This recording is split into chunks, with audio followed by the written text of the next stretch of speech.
President Biden preparing for his first joint address to Congress tonight, expected to pitch a nearly $2 trillion investment in families and education as he marks 100 days in office. A live look right now at the U.S. Capitol.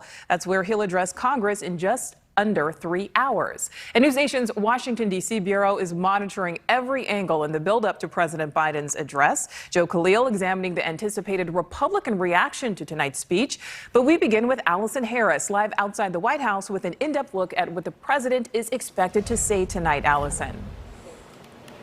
Nicole, this is a big night for President Biden and his big plans. We just received some of the excerpts from his remarks tonight. This is one of the lines, quote, "America is on the move again, turning peril into possibility, crisis into opportunity, setback into strength." The setback that he's referring to is the pandemic this past year. More than 600,000 American lives lost, millions of jobs lost at the peak of this, upending normal American lives. And the strength that he's referring to are these major initiatives that he's proposing. At the end of tonight, the president will have proposed roughly $6 trillion in spending plans. The president has attended many of these presidential addresses as vice president and as a senator.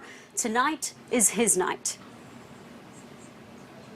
High stakes for President Biden's first address to a joint session of Congress. Polling shows a slight majority of Americans approve of their new hire, but his promises of unity remain elusive. Tonight, he's unveiling another sweeping initiative, part of Build Back Better, the $1.8 trillion American Families Plan, with an emphasis on child care, education, and paid leave. Investment in families, investment in our children and our grandchildren, basically people, right? The president is proposing universal pre-K, free community college for 2 years, a national paid family and medical leave program, and extending the child tax credit, paid for by raising taxes on the really rich. They define that as Americans making more than $1 million a year.